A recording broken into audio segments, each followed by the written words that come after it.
Good morning students. कक्षा 12 के लिए आज मैं लेके आया हूं मॉडल पेपर जो माध्यमिक शिक्षा बोर्ड अजमेर ने जारी किया है उसके रेनबो में से या पनोरमा में से पूछे हुए क्वेश्चंस को किस तरह से आप सॉल्व करेंगे। आज की जो मेरी वीडियो है आपके जो एक एक नंबर के क्वेश्चंस पूछे जाएंगे, पहली बार ऐसा हो रहा है कि एक एक नंबर के प्रश्न पूछे जाएंगे, वो सभी एक एक नंबर के तकरीबन 10 प्रश्न होंगे आपके पास और ये सारे 10 प्रश्न आपके रेनबो बुक में से पूछे जाएंगे। एक एक नंबर के सभी प्रश्न, पनोरमा में से कोई एक एक नंबर का नहीं आएगा। मॉडल पेपर किस तरह का होगा उसकी वीडियो मैं ऑलरेडी आपको डाल चुका हूं, वो आपको मेरे यूट्यूब चैनल की प्लेलिस्ट में मिलेगी। जिन्होंने अभी तक मेरे चैनल को सब्सक्राइब नहीं किया एक बार सब्सक्राइब कर लें और YouTube चैनल की प्लेलिस्ट को ओपन करें। कक्षा 12 के सारे लेसन्स वहां पे आपको मिलेंगे, सारी पॉइंट्स मिलेंगी, क्वेश्चन आंसर्स मिलेंगे और आपकी ग्रामर भी वहां पे होगी। मॉडल पेपर की वीडियो मैं ऑलरेडी डाल चुका हूं। आज से मैं सॉल्यूशन मॉडल पेपर को सॉल्व करना आपको बता रहा हूं कि जो माध्यमिक शिक्षा बोर्ड अजमेर ने मॉडल पेपर डाला है उसके एक एक नंबर के क्वेश्चंस किस तरह से आप सॉल्व करेंगे। उसके बाद 2 नंबर वाले प्रश्न बताऊंगा, फिर 4 नंबर वाले प्रश्न की वीडियो मैं आपको बनाने वाला हूं। आज की वीडियो हमारी 1 नंबर के प्रश्न को लेकर के मैंने यहां पे आपके सामने बनाने की तैयारी की है। तो देखिए पहला प्रश्न, where did Sahib's family settle? Sahib का परिवार कहां पे व्यवस्थित हो गया था? तो ये साहिब जो आपका लेसन है लॉस्ट स्प्रिंग, लॉस्ट स्प्रिंग में से आपको याद होगी स्टोरी। साहिब एक लड़का है जो कि लेखिका को सुबह मिलता है और वो क्या करता है, कचरा बीनने का काम करता है, कचरा बीनने का काम करता है, उससे रोजी रोटी कमाता है। और ये परिवार कभी बांग्लादेश में रहा था और बांग्लादेश में वहां तूफान आ गया था, उनके घर सब कुछ बह गए थे, तो रैग पिकिंग का काम इसने स्टार्ट कर दिया था।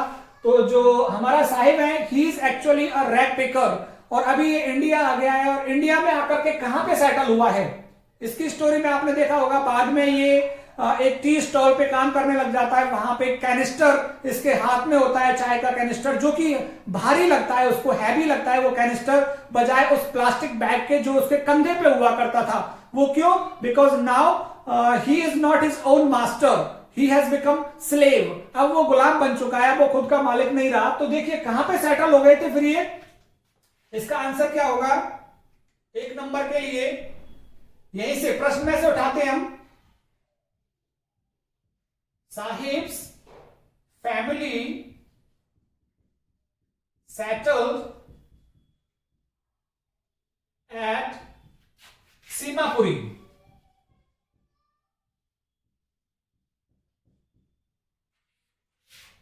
इन periphery, in periphery of Delhi. Delhi जो दिल्ली की बाउंड्री है, दिल्ली की पेरिफेरी, दिल्ली की जो बाउंड्री है उस दिल्ली की बाउंड्री पर सीमापुरी स्थान है, उस सीमापुरी स्थान पर आकर सेटल हो गया। तो सीमापुरी स्थान को भी हमने वहां देखा था, डिवॉइड ऑफ सीवेज, वहां नालियां नहीं थी, रूफ जो थी टारपॉलिन की थी या टिन की थी। तो ये और कचरे हीप ऑफ डंप थे, वहां पे कचरों के ढेर थे। तो ये सारे कुछ हमने लॉस्ट स्प्रिंग, आपको लेसन मिलेगा मेरी प्लेलिस्ट में, वहां से आप उस लेसन को स्टडी कर सकते हैं। Which diseases are caused by stress? Stress से कौन कौन सी डिजीज होती हैं? ये हाउ योगा हिल्स में से है। हाउ योगा हिल्स में हमने पढ़ा था, इसका वीडियो भी आपको प्लेलिस्ट में मिलेगा कि योगा हमारे लिए कितना लाभदायक हुआ है। कैंसर बीमारी, स्ट्रेस की बीमारी, एंजाइटी की बीमारी, इंसोमेनिया की बीमारी, पार्किंसंस डिजीज, इन सभी को खत्म करने में योगा ने बहुत बड़ी महत्वपूर्ण भूमिका अदा की है। फिर हमने लेखक ने हमको बताया कि सिंपैथेटिक नर्व सिस्टम कैसे कौन सी बीमारियां लेकर आता है और सिंपैथेटिक नर्व सिस्टम को कंट्रोल करने के लिए पैरासिम्पैथेटिक नर्व सिस्टम होता है जिसको फाइट एंड फ्लाइट कहा जाता है। तो ये सब कुछ आपको इसका डिटेल से स्टडी मेरे चैनल की प्लेलिस्ट में आपको मिल जाएगी। वहां आप हाउ योगा हिल्स के 2 पार्ट्स में तैयार किए, बहुत अच्छे तरीके से मैंने एक्सप्लेन किया है उस लेसन को, आप वहां पे देखिएगा उसे। अभी मैं डिजीज की बात कर लेता हूं कि स्ट्रेस से कौन कौन सी डिजीज हो जाती है। तो स्ट्रेस से सबसे पहले तो आप ये लिख सकते हैं ब्लड प्रेशर,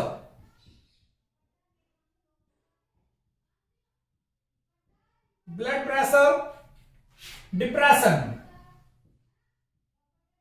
तनाव, anxiety,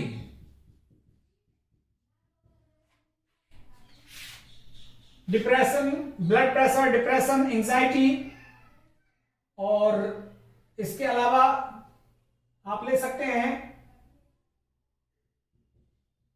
instantaneous surge in heart rate, हृदय की गति बढ़ जाती है एकदम से, शैलो ब्रीदिंग, सांसें कम हो जाती हैं, shallow breathing, metabolism combined with tensing muscles, तनाव हो जाता है, खिंच जाती हैं हमारी मसल्स, मांसपेशियां। तो ये सारी कुछ बीमारियां यहां पे किससे हो जाती हैं? स्ट्रेस से। ब्लड प्रेशर हाई हो जाता है, डिप्रेशन, तनाव, चिंता, एकदम इंस्टैंटेनियस मींस एकदम से तूफान आ जाता है, हार्ट रेट बढ़ जाती है, शैलो ब्रीदिंग हो जाती है, और ये सब कुछ बीमारियां यहां पे इससे हो जाती हैं। Who is pure according to the author, लेखक के अनुसार प्योर कौन है, पवित्र कौन है, कौन व्यक्ति सही है? ये भी प्योरिटी इज पावर, जहां पे आपको दुर्योधन का एग्जाम्पल दिया गया था, ऋषि गौतम का एग्जाम्पल दिया गया था, और फिर लास्ट में वो लेसन फिनिश हुआ था एक पैरेट जिसको पाला जाता है एक हंटर के द्वारा और एक स्कॉलर के द्वारा। तो ये बहुत ही इंटरेस्टिंग लेसन है, ये भी आपको मेरे YouTube चैनल की प्लेलिस्ट में मिलेगा। अभी इसका आंसर देख लेते हैं, हु इज प्योर, कौन पवित्र है अकॉर्डिंग टू द ऑथर, लेखक के अनुसार। ए पर्सन, एक व्यक्ति, a person who is pure in speech, action, thought, mind. A person who is pure in speech, action, thought, mind, and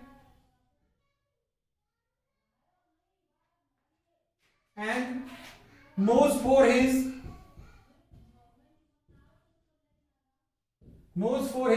sincere services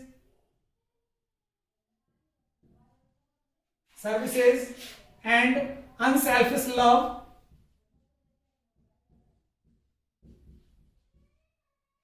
is really a pure। तो वो व्यक्ति जिसकी भाषा में शुद्धता है, कार्यों में शुद्धता है, विचारों में शुद्धता है, मन में शुद्धता है, साथ ही जिसकी सिंसियर सर्विसेज है, सच्ची सेवा जो करता है, अनसेल्फिश, निस्वार्थ जो प्रेम करता है, इज रियली अ प्योर, वही वास्तव में पवित्र है। तो लेखक के अनुसार पवित्र ये व्यक्ति है। Why did Gandhi plan to go to Muzaffarpur Indigo, बहुत ही अच्छा लेसन, इसकी भी वीडियो मैंने 3 पार्ट तैयार किए हैं। इसमें आपने देखा कि गांधी जी को किस तरह से राजकुमार शुक्ल के द्वारा इनवाइट किया जाता है, वो उसको लेकर के आते हैं। राजकुमार शुक्ल लखनऊ में अधिवेशन चल रहा होता है, वहां जाते हैं और गांधी जी उसके लिए निश्चित टाइम देते हैं कि कलकत्ता में मुझे मिलना, और वो वहां कलकत्ता में ऑलरेडी राजकुमार शुक्ल उसको वहां मिल जाते हैं और राजकुमार शुक्ल वहां से उनको लेकर के आ जाते हैं। और जहां पे राजकुमार शुक्ल चंपारण में लेके गए, चंपारण में क्या हुआ था, शेयर क्रॉपिंग, बटाईदार जो किसान थे वो काफी शोषित थे और परेशान थे, क्योंकि 3/20 हिस्से पर उनको इंडिगो उगानी पड़ती थी और सारी इंडिगो उनको कर्ज के रूप में पूरी की पूरी इंडिगो दे देनी होती थी अंग्रेज जमींदारों के लिए। और बाद में तो क्या हुआ, सिंथेटिक इंडिगो डेवलप कर लिया था जर्मनी ने। इस बात की खबर किसको लग गई थी, अंग्रेजों को लग गई। अंग्रेजों को लगा कि किसानों को पता लगे, इससे पहले उन्होंने क्षतिपूर्ति, कंपेंसेशन मांग लिया था, तो पैसे ले लिए थे कुछ किसानों से कि हम तुमको मुक्त कर देंगे खेती करने से, कि इंडिगो मत उगाइए तुम। तो उस समय चंपारण में गांधी जी पहुंचे थे और गांधी जी सबसे पहले जहां गए राजेंद्र प्रसाद के घर पे, वहां गांधी जी को जमीन पे बिठा दिया गया क्योंकि डॉक्टर राजेंद्र प्रसाद वहां थे नहीं। तो कुछ इस तरह की स्टोरी आपने इंडिगो में पढ़ी है। तो गांधी जी ने प्लान, क्यों योजना बनाई थी मुजफ्फरपुर जाने की, इसको अपन यहीं से स्टार्ट करें। Gandhi plan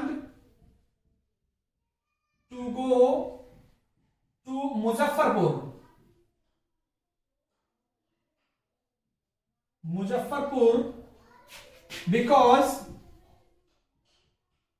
he wanted to collect entire information. He wanted to collect entire information about the situation of pigeons. About the situation of pigeons, and it was en route to Champaran, और ये चंपारण के रास्ते में ही था. Name 3 important feats perform in the show. A walk through the fire. Interesting story है. 3 part तैयार किए इसके. आपने देखा कि 3 फीट्स कारनामे कौन कौन से हुए थे वहां पे. नंबर 1 तो आप उसी को लिखते हैं, ए वॉक थ्रू द फायर, जो पार्ट का ही नाम है. ए वॉक थ्रू द फायर, आग पे होकर चलने का एक कारनामा हुआ था. दूसरा कौन सा कारनामा हुआ?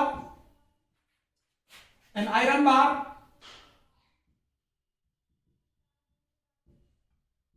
An iron bar was bent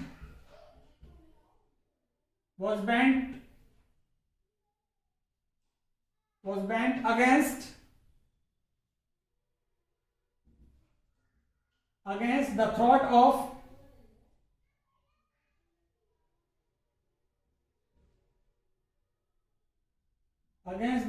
of Rao, Professor Rao. और तीसरा कौन सा हुआ?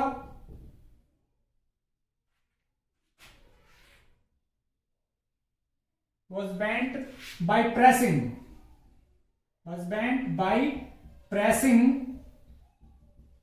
against, दबा करके. छड़ रख करके मोड़ी थी ना. 6 इधर खड़े हुए थे, 6 उधर खड़े हुए. उन्होंने एकदम से मोड़ा था 6 लोगों ने, इधर खड़े होकर और उधर खड़े होकर. और तीसरा an army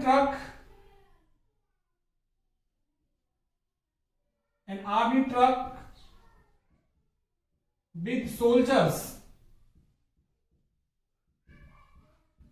was driven on the chest of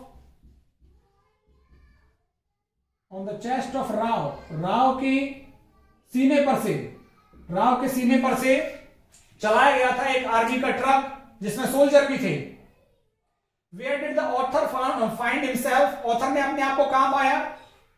ये डीप वाटर में से है. आप पढ़ सकते हैं. 4 पार्ट्स इसके तैयार किए मैंने, मेरी प्लेलिस्ट में है. तो author found himself lying at the edge of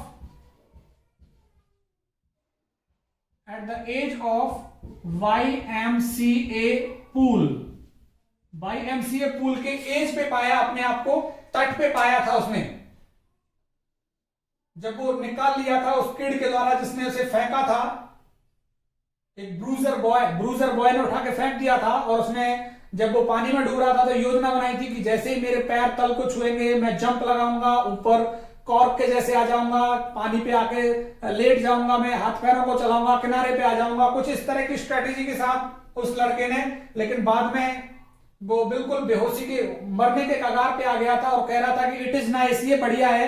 tender arms around me, मखमली बाहें मेरे ओर हैं. और जो ब्लैकनेस, कालिमा छा गई थी मेरे दिमाग में, और उस कालिमा ने क्या किया, जो डर मेरे मस्तिष्क में था उस मस्तिष्क को गायब कर दिया. तो मरने की स्थिति में आ गया था. फिर बाद में वो बच गया था. Who suggested the room size 10/8? किसने सजेस्ट किया था? मिसेज मलिक ने सजेस्ट किया. Mrs Malik suggested. और टू whom? किसके लिए? She suggested it to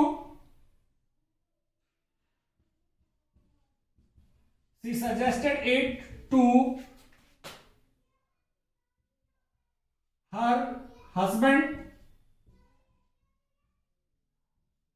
and an architect.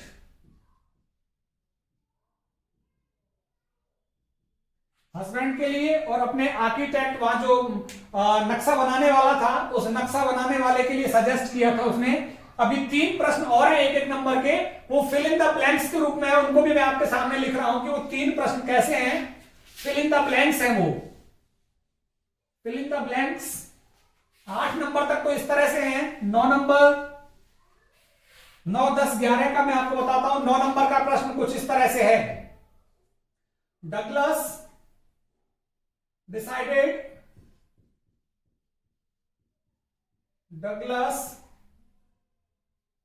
decided to learn swimming. Douglas decided to learn swimming at, और इस तरह से खाली जगह दी हुई है, और पूल। आपको आंसर आ गया होगा इसका। और 10वां प्रश्न कुछ इस तरह से है। Mukesh belongs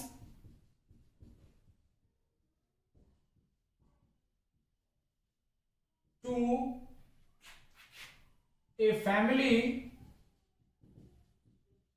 of bangle makers in, खाली जगह दे रखी है। और लास्ट प्रश्न 11वां, बुक्स नेवर बिकम, यहां खाली जगह है, बुक्स नेवर बिकम आउटडेटेड। तो ये आपको फिल इन ब्लैंक में आएंगे 3 प्रश्न। फिल इन ब्लैंक ये भी एक एक नंबर के हैं। Douglas decided to learn swimming, Douglas ने स्विमिंग कहां पे सीखने का निश्चय किया था? YMCA पूल में, क्योंकि YMCA पूल बिल्कुल एग्जैक्ट अपॉर्चुनिटी प्रदान करता था, सही सही अवसर प्रदान करता था। एक एंड से ये 2 फीट गहरा था और दूसरे एंड पे 9 फीट गहरा था, और जो ये गहराई थी वो कैसी थी? ग्रेजुअल थी, निरंतर गहराई थी, तो वो सही था उसके लिए। Mukesh belongs to a family of bangle maker, चूड़ियां बनाने वालों के परिवार से संबंधित था मुकेश। ये भी लॉस्ट स्प्रिंग में से है। और ये चूड़ियां कहां पे बनती हैं? फिरोजाबाद। वेरी गुड, फिरोजाबाद में चूड़ियां बनती हैं, तो फिरोजाबाद का था ये। बुक्स नेवर बिकम आउटडेटेड, कौन सी किताबें कभी भी पुरानी नहीं होती? ग्रेट या फिर गुड, कुछ भी। ग्रेट बुक्स या good books never become outdated, कभी भी। ये इन रिलेशन टू लिटरेचर में से है। और ये वाला डीप वाटर में से है, ये वाला लॉस्ट स्प्रिंग में से है, और ये in relation to literature. Lesson का नाम याद नहीं आ रहा है। ये आपका 6th चैप्टर है, reading on relation to literature.